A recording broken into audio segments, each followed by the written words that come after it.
Oriental insurance company லிமிட்டெடில் 100 administrative officer scale 1க்கான recruitment notice வந்து வெளியிட்டிருக்காங்க. இது நிரந்தர பணி, அதாவது கவர்மெண்ட் ஆஃப் இந்தியா கீழே இயங்கி வரக்கூடிய ஒரு இன்சூரன்ஸ் கம்பெனி தான் வந்து ஓரியண்டல் இன்சூரன்ஸ் கம்பெனி. இதில் 100 அட்மினிஸ்ட்ரேட்டிவ் ஆஃபீஸர் ஏஓ போஸ்ட்டுக்கான வேக்கன்சி வந்து அனௌன்ஸ் பண்ணியிருக்காங்க. ஸ்கேல் 1ல் இருக்கக்கூடிய ஒரு போஸ்ட்டு. இந்த பணியிடத்திற்கு வந்து நீங்கள் ஆன்லைனில் தான் அப்ளை பண்ண முடியும். 12/4/2024 வரைக்கும் நீங்கள் அப்ளை பண்ணலாம். அப்ளை பண்ணுறதுக்கான கடைசி நாள் அதுதான். எக்ஸாம் டேட்டை பொறுத்த வரைக்கும் மே ஜூன் 2024 எப்போ வேணால் நடக்கும் அப்படின்னு சொல்லியிருக்காங்க. ஆன்லைன் மோடில் தான் நீங்கள் அப்ளை பண்ண முடியும். வேறு எந்த மோட்லேயும் அப்ளை பண்ண முடியாது. அக்கௌண்ட்ஸ் டிபார்ட்மெண்ட்டில் 20 போஸ்ட்டும், அக்யூரியலில் 5 போஸ்ட்டும், இன்ஜினியரிங்கில் 15 போஸ்ட்டு, இன்ஜினியரிங்கில் ஐடியில் வந்து 20 போஸ்ட்டு, மெடிக்கல் ஆஃபீஸரில் 20 போஸ்ட்டு, லீகலில் 20 போஸ்ட்டு, டோட்டலாக வந்து 100 போஸ்ட் இருக்குது. எஸ்சியில் இதில் ரிசர்வேஷன் வந்து 13 போஸ்ட்டும், எஸ்டியில் 7 போஸ்ட்டும், ஓபிசியில் 26 போஸ்ட்டும், இடபிள்யூஎஸில் 9 போஸ்ட்டும், யூஆரில் 45 போஸ்ட்டும் இருக்குது. PWD as per government rules படி உண்டு அப்படின்றதையும் சொல்லியிருக்காங்க. சரிங்களா? ப்ரொபேஷனை பொறுத்த வரைக்கும் ப்ரொபேஷன் பீரியட் 1 இயர் இருக்கும். அந்த 1 இயர் முடிஞ்சதுக்கு அப்புறமேட்டு உங்களுக்கு ஒன்ஸ் எக்ஸ்டெண்ட் பண்ணுற மாதிரி இருந்தாலும் 6 மாதம் வரைக்கும் எக்ஸ்டெண்ட் பண்ணலாம், இல்லை 1 இயர் வரைக்கும் கூட எக்ஸ்டெண்ட் பண்ணலாம். ஒன்ஸ் ப்ரொபேஷன் பீரியட் முடிஞ்சதுக்கப்புறம் கன்ஃபர்மேஷன் நடந்துடும். அதுக்கப்புறம் உங்களுக்கு ஃபுல் இதுவும் வந்து எக்ஸாம் கண்டக்ட் பண்ணுற மாதிரி இருந்தாலும் கண்டக்ட் பண்ணுவாங்க. அப்படி இல்லைன்னா டேரெக்டாக வந்து உங்களுக்கு ஃபிக்ஸ் பண்ணிவிடுவாங்க ஏஓவில். கேரண்டி பாண்ட் வந்து நீங்கள் மினிமம் 4 வருடம் ஒர்க் பண்ணுவீங்க அப்படின்ற மாதிரி அஷூரன்ஸுக்காக கேரண்டி பாண்ட் வந்து நீங்கள் கொடுக்கணும்.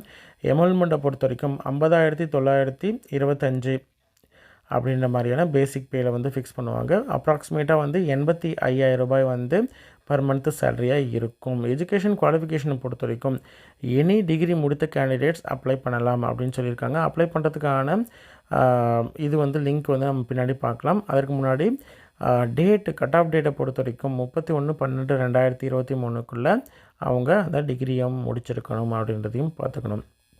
அதே மாதிரி ப்ராப்பராக வந்து பர்சன்டேஜை வந்து சிஜிபிஏவாக கன்வெர்ட் பண்ணுறதுக்கான ஃபார்ம்லாம் வந்து உங்களுடைய சர்டிஃபிகேட்ஸில் கொடுத்துருப்பாங்க. அப்படி இல்லைனா உங்களுடைய யூனிவர்சிட்டி எந்த யூனிவர்சிட்டி கீழே வரீங்களோ அந்த யூனிவர்சிட்டி வெப்சைட்லேயும் ப்ரொவைட் பண்ணியிருப்பாங்க. சரிங்களா? ஓகே. குவாலிஃபிகேஷனை பொறுத்த வரைக்கும் அக்கௌண்ட்ஸுக்கு பிகாம் வந்து 60% முடிச்சிருக்கணும், அல்லது 60% மேலே முடிச்சிருக்கணும், அல்லது எம்பிஏ ஃபினான்ஸ் முடிச்சிருக்கலாம், அல்லது சிஏ முடித்த கேண்டிடேட்ஸாக இருந்தாங்கன்னா அப்ளை பண்ணலாம். அதுவே வந்து அக்யூரியலை பொறுத்த வரைக்கும் bachelor degree statistics and mathematics அல்லது அக்யூரல் சயின்ஸில் 60% வந்து மார்க் எடுத்திருக்கணும் அப்படின்னு சொல்லியிருக்காங்க. அதே மாதிரி master degree in statistics, mathematics, actuarial science முடித்த கேண்டிடேட்ஸாக இருந்தாலும் அப்ளை பண்ணலாம். அதே மாதிரி அவங்க பேச்சுலர் டிகிரி பேச்சுலர் டிகிரி முடித்துட்டு அதில் ஃபேக்கல்ட்டி ஆஃப் அக்யூரியல் அந்த கோர்ஸ் முடித்த கேண்டிடேட்டாக இருந்தாங்கன்னா அப்ளை பண்ணலாம். அடுத்தது இன்ஜினியர்ஸ் ஐடியை பொறுத்த வரைக்கும் பிஇ பிடெக்கில் IT, computer science, electronics and communication போன்ற துறைகளில் மினிமம் 60% முடித்திருந்தாங்கன்னா அப்ளை பண்ணலாம். எம்இ எம்டெக்கில் வந்து இதே IT, computer science, electronics and கம்யூனிகேஷனில் முடித்திருக்காங்க அப்படின்ற மாதிரி தான் அப்ளை பண்ணலாம். எம்சிஏ முடித்திருந்தாலும் அப்ளை பண்ணலாம். சரிங்களா? அடுத்தது இன்ஜினியர்ஸில் BE BTech automobile, mechanical, electrical, civil, chemical, power, industrial, instrumentation engineering போன்ற துறைகளில் வந்து அப்ளை பண்ணலாம் அப்படின்னு சொல்லியிருக்காங்க. 60% கண்டிப்பாக வந்து மினிமம் 60% எடுத்திருக்கணும். அதுவே எம்இ எம்டெக்கில் ஆட்டோமொபைல், மெக்கானிக்கல், எலக்ட்ரிக்கல், சிவில், இந்த மாதிரி கெமிக்கல், இந்த மாதிரியான துறைகளில் முடிச்சிருக்காங்க அப்படின்ற மாதிரி இருந்தாலும் அப்ளை பண்ணலாம். இண்டஸ்ட்ரியல், இன்ஸ்ட்ருமெண்டேஷன் இன்ஜினியரிங் போன்ற துறைகள்லையும் முடித்திருந்தாலும் அப்ளை பண்ணலாம். டாக்டர்ஸை பொறுத்த வரைக்கும் எம்பிபிஎஸ் அல்லது பிடிஎஸ் முடித்த கேண்டிடேட்டாக இருக்கணும், பதிவு பண்ணியிருக்கணும் கவுன்சிலில். அடுத்தது லீகலில் வந்து கிராஜுவேட் இன் லா 60% முடித்திருக்கணும் அப்படின்றதையும் கொடுத்துருக்காங்க. டிகிரி சர்டிஃபிகேட்டாக இருக்கட்டும், மார்க் ஷீட்டாக இருக்கட்டும், இது எல்லாமே வந்து அவங்க கேட்கும் பொழுது கட் ஆஃப் டேட் வந்து 31/12/2023. சரிங்களா? மினிமம் ஏஜ் அன்னைக்கு 21 வயதுலேருந்து மேக்ஸிமம் ஏஜ் 30 வயது வரைக்கும் இருக்கக்கூடிய கேண்டிடேட்டாக செக் பண்ணிவிட்டு அதுக்கப்புறம் அப்ளை பண்ணணும். சரிங்களா? அதே மாதிரி இதில் ஏஜ் ரிலாக்ஸேஷன் உண்டு. அதாவது எஸ்டி கேண்டிடேட்டுக்கு 5 வருடமும், ஓபிசி என்சிஎல் கேண்டிடேட்டுக்கு 3 வருடமும், அதே மாதிரி பெஞ்ச் மார்க்கிங் டிசபிலிட்டி இருக்கக்கூடிய பிடபிள்யூடி கேண்டிடேட்டாக இருந்தாங்கன்னா 10 வருடமும், எக்ஸ் சர்வீஸ்மேனாக இருந்தாங்கன்னா 5 வருடமும், டிஃபென்ஸ் சர்வீசஸில் இருக்கக்கூடிய பர்சனாக இருந்தாங்கன்னா 3 வருடமும், அதே மாதிரி widow, divorced woman legally separated அப்படின்ற மாதிரி இருந்தால் 9 வருடம் ஏஜ் ரிலாக்ஸேஷன் உண்டு. எக்ஸிஸ்டிங் கன்ஃபர்ம்டு எம்ப்ளாயீஸாக இருக்காங்க பப்ளிக் செக்டர் ஜென்ரல் இன்சூரன்ஸில் அப்படின்ற மாதிரி இருந்தாங்கன்னா அவங்களுக்கு 8 வருடமும் ஏஜ் ரிலாக்ஸேஷன் உண்டு.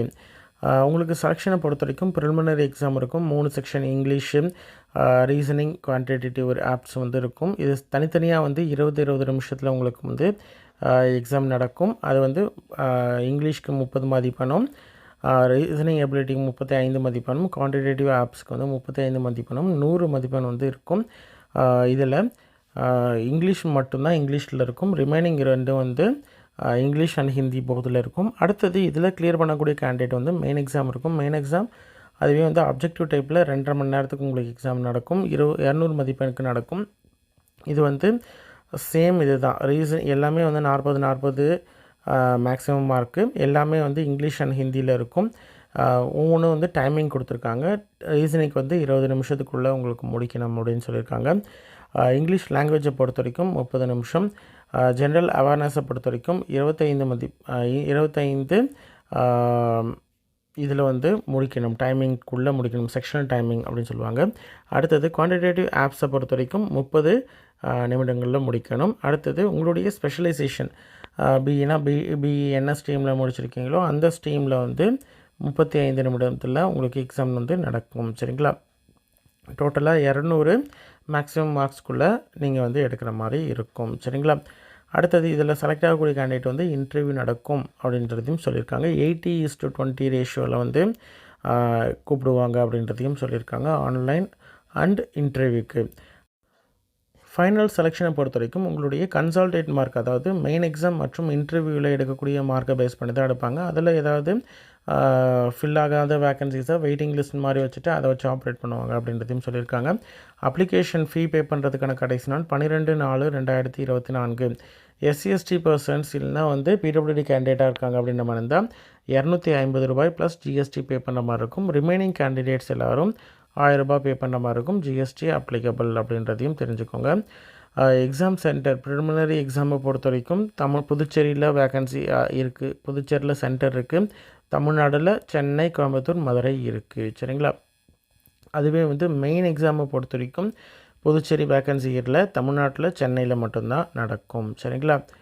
ப்ரீ எக்ஸாம் ட்ரைனிங்கை பொறுத்த வரைக்கும் உங்களுக்கு எங்கே வேணால் நடக்கும். நீங்கள் போய்ட்டு அட்டென்ட் பண்ணலாம். சரிங்களா?